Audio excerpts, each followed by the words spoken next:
మంచి ఫైబర్ కలిగినటువంటి lunch box అండి. 10/10 ఇవ్వాలంటే ఈ యొక్క వెజ్ పులావ్ రెడీ చేయాల్సిందే. హాయ్ అండి, welcome back to cooking with Mouni.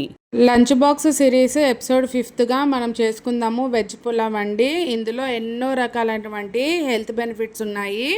Restaurant స్టైల్లో ఈ యొక్క వెజ్ బిర్యానీ ఈజీగా చేసుకుందాం. ఒక మందపాటి గిన్నె అనేది పెట్టుకొని అందులో 2-3 స్పూన్స్ ఆఫ్ ఘీ అనేది యాడ్ చేస్తున్నాను. ఇందులో బిర్యానీ ఆకు, లవంగాలు, అదేవిధంగా దాల్చిన చెక్క, ఇంకా స్టార్ అనాస, అదేవిధంగా అజీరా కూడా వేసి వేయించుకోవాలి. ముందుగా కట్ చేసినటువంటి ఆనియన్, పచ్చిమిర్చి కూడా వేస్తున్నాను. ఇందులో మనం వెజ్జీస్ అనేది యాడ్ చేస్తున్నానండి. బీట్రూట్, క్యారెట్, అదేవిధంగా బీన్స్, పచ్చి బఠానీ గింజలు, అదేవిధంగా ఒక గుప్పెడు వరకు జీడిపప్పును కూడా వేసుకొని ఒక 50% వేయించుకోవాలి. తర్వాత ఇందులో ఫ్రెష్గా నూరినటువంటి అల్లం వెల్లుల్లి పేస్ట్ కూడా వేయించుకోవాలండి. ఇందులో ఒక గుప్పెడు కొత్తిమీర, అదేవిధంగా ఒక గుప్పెడు వరకు పుదీనాని యాడ్ చేస్తున్నాను. రుచికి సరిపడా సాల్ట్ని కూడా యాడ్ చేసుకోవాలండి.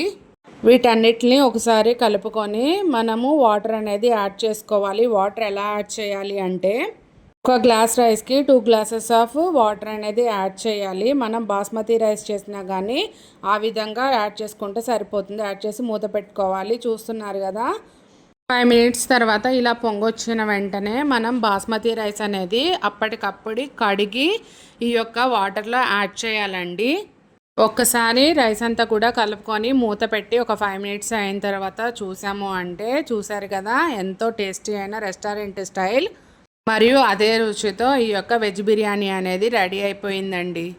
మీరు చూస్తున్నారు కదా, చక్కగా ఈ యొక్క రైస్ అనేది ఎంత పొడి పొడిగా వచ్చిందో. మనం ఇంట్లో చేసుకునే నార్మల్ రైస్ కంటే కూడా ఈజీగా పిల్లలు ఎంతో టేస్టీగా ఇష్టంగా తినేటటువంటి ఈ వెజ్ పులావ్ని మీరు కూడా ఇంట్లో ట్రై చేయండి.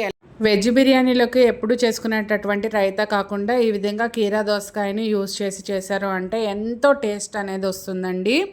ఇందులోకి కీరా దోసకాయలు, ఉల్లిపాయలు, పచ్చిమిరపకాయలు, అదేవిధంగా జీలకర్ర, రుచికి సరిపడా సాల్ట్ అనేది యాడ్ చేయాలి.